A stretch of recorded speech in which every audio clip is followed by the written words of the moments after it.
Hey everyone, welcome to Otaku Talk. It's me, your boy, your host, OD. And today we're going to be reviewing and analyzing chapter 206 of Dr. Stone. We have a really exciting chapter today. Not too much happened, but what did happen was super important, so I can't wait to get into it. Before that though, do me a solid, do me a favor. If you haven't already, if this is your first time checking out this channel, I would really appreciate it. You do me a solid, hit that like button, hit that subscribe button, bang that bell for me, would do me wonders. I would really appreciate it. Join my League of Otaku. Thank you so much.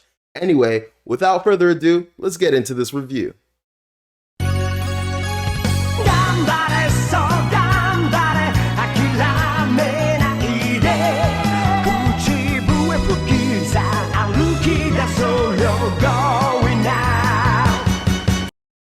All right, guys, chapter 206 of Dr. Stone, the dawn of the age of computers. Yes, you heard that right. Computers. They are finally doing what I was wondering, asking about, what I said was necessary for space travel. It's finally happening, right? Now, I know that, we had Hidden Figures and other movies where we talked about how, NASA's calculations had to be done on hand. But once again, that was in conjunction with computers, and that was with a team of mathematicians, right? In this story, we only got the one. We only have Psi. So I was saying that, like, I don't care how good this motherfucker is at math. There is no way on the back of him alone they are going to be able to have successful space travel with, all the calculations that need to be done, the thousands of numbers and theories and whatever that needs to be like integrated. So I'm glad that my concerns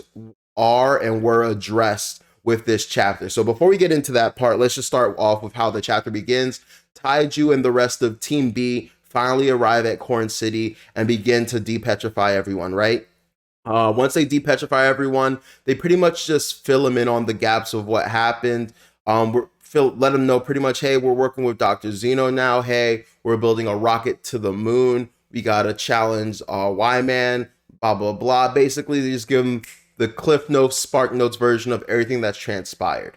So that was really cool. They're caught up. And now all the things that they're doing over there will eventually become a very important part of what we're doing over here. And so all the materials we need, maybe aside from, the alcohol for the revival fluid, maybe they can work on some stuff too. We finally have another, organization working to help us,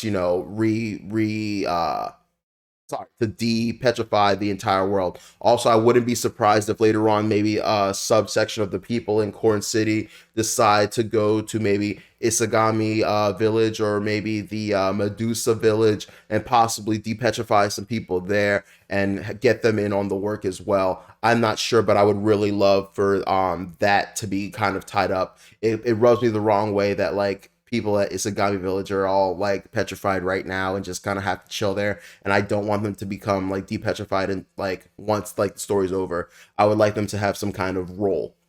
Before I move off of that part, found it super endearing.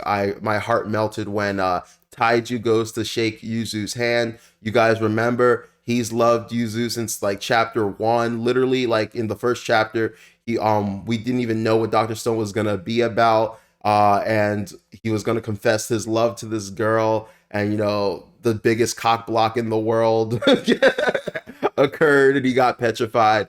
So I just loved how he went to go shake her hand and she's like, nah, get over here, and fully embraces him. Like I can't wait for that ship to sail. So yes. All right, so the next part of this chapter is very intriguing. Senku, in typical Senku fashion, tells everyone that they're making a computer, to which everyone is completely like baffled by, completely skeptical of. They're like, a computer, especially what I said last review, you just told us we're 10 years away from semiconductors. So how are we going to be able to do this? And I realized that of course it's going to have something to do with size coding, right? Because that's the only reason that Senku is even exploring the possibility once he learned that, oh snap, this dude can code like anything. Yeah, this is a bet. And so he introduces something called a parametron. A parametron, for those of you that don't know, is a logic circuit element invented by Ichi Goto in 1954. The parametron is is essentially a resonant circuit with a nonlinear reactive element which oscillates at half the driving frequency. The oscillation can be made to represent a binary digit by the choice by the two stationary phases it radians apart. What does that mean? I have no clue. I have no clue. I'm absolutely confused. The only part that I think I got out of that was that it can use binary digits, aka zeros and ones.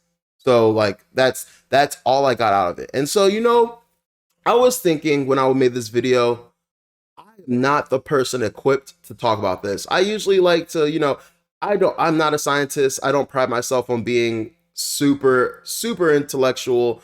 And, you know, with the other stuff in this series, like the biology and chemistry, because is a bio major, we don't talk about that right now. I was able to comprehend some of it, even if it went, you know, way above my pay grade. I could give you guys a general gist of what was going on. However, in this case, I am completely out of my element. I am completely outside of my zone of understanding. I read a lot, I read all of this and I was like, man, how am I going to explain this on my review? And then I had an idea, and I took a page out of Ryusue's book, and I enlisted the help of my brother. So without further ado, I'm going to have him explain to you guys exactly how this all works, because he is a computer science major, and this is right up his alley. All right, we all set? Cool. All right, so I'm here just to explain a little bit about the computer aspect of this chapter and whatnot. So basically, you said Senku's the name, right? Yeah. Yeah. So Senku made like a little game with the people. I don't know who the people are, but where they essentially had to raise different flags in the white, like being the white flag and the red flag, the white representing inputs and then the red representing outputs. So when nobody puts a white flag up, there's no output, so there's no red flag up. But when one white flag was up, one person had to put up a red to indicate the output for when one white flag is up. But when two white flags were up, there's also a separate output. So that game just kind of shows how when there's different inputs, there'll be a different output. Because when you're trying to make a computer, it's about those fundamental building blocks. And then from there, they translated it over to do the same thing with switches. And then if you have a bunch of these different little switches with different outputs, you can make those into new switches and then scale it up and up and up. And then those small building blocks become a bigger thing. Okay, so in the chapter, they also briefly go over the different logic gates they're going to need in order to build the computer. So I think they go over OR and AND. So just to explain that briefly, an AND gate is a logic circuit where it takes in two inputs. That'll be a 0 or a 1. And then it'll spit you back a 0 and a 1 back based on the inputs. And with the AND, both inputs need to be turned on in order for the output to be a 1. So to go through the different cases, if you have a 0 and a 0, the output's going to be a 0. Because you need both of them to be on in order for it to work. That's why it's called an AND. You need this and that for it to work. So if it's a 1 and a 0, the output's going to be a 0. The 0 and a 1, still 0. But when it's 1 and 1, you're going to get a 1. An OR gate is kind of the opposite of that. You just need one or the other to be on for it to work. So if it's 0 and 0, you're going to get no output. But if it's 1, 0, you're going to get an output of 1. 0, 1, you're going to get the output of 1, and 1 and 1, you're going to get the output of 1. Now, for most computer components can be made with a combination of AND and XOR gates, which is a little different than an OR gate. The difference between the OR and the XOR is that with the OR, or with the XOR, the final case with 1 and 1, that gives you an output of 0. So if it's 0, 0, you get a 0. 1, 0, that's 1. 0, 1, that's 1. But 1 and 1, on an OR gate will give you 1, but an XOR will give you 0. So that's the only difference between those two. So yeah, guys, I really hope you guys enjoyed that. I think he did a great job. He's an awesome little brother. I'm glad he was able to help me out in the clutch. I literally was just sitting there like, hey, Chi Chi, get over here. Can you do something for me? And like the good little brother he is, he helped me out. So I appreciate you, bro. Thank you. So yeah. So essentially, yeah, we have potential for working computers. And I just love how Jin was like, so how many are we gonna make? We're gonna have to make 600. And Seku's like, nah, just five. And Gin's like, write that down. Write that down right now because I'm calling BS. And I love how he was right because Gin's like, oh, so yeah, it sounds like we're gonna at the end of this all we're gonna need at least what, like 800? And Seku's like, 200,000, bruh, bruh. They have to sit there and make 200,000 of those pieces and have to make a bunch of those circuit boards just to get the processes they need going to happen. Jesus Christ, that's a lot. Jesus Christ, that is a lot. So, oh boy. Yeah, I do not envy them. Obviously, it's going to be some back burner work. Obviously, I'm assuming Joel will be working on it over at Corn City. Maybe some other people. I doubt Kaseki can lend his hand to that too much. I feel like Senku's going to need him for way too much other stuff. So yeah, I think we'll that'll have to do for now. But yeah, man, this was a great chapter, and I can't lie. This is one of those chapters where I completely felt every single emotion everyone else in the chapter was feeling in terms of cluelessness and not understanding what the hell Senku wants from them. Like normally I was like, ha ha ha, silly Stone Age people, or like even people from modern day that didn't quite understand what Senku was doing. It's simple science. Even though like I barely grasped it, at least I understood the concept. This was a concept that went complete over my head. And I think it's funny because computers are something that are so intricate to our world and so vital to our world, and the average person knows nothing about them. Bro, I'm on my computer every day, whether it be gaming, watching videos, researching stuff, learning about stocks, etc., etc. But when it comes to the bare bones of it, I have no clue. And I just kind of love how this chapter kind of exposed that. Because I've been wanting them to like have computers, and maybe this might lead to, I doubt it won't lead to phones. I don't know why I was about to get on that tangent. But I just found that to be super crazy that like, wow, I am just like these dudes. And I love one of my favorite lines in this chapter is the part where he's like, they're like, he's explaining to us how it works as we make it. That part, I'm not gonna lie, that part had me geeking because like, that's literally makes no sense. And like, I would be freaking out. Like, are we doing it right? Are we doing it right? Are we doing it right?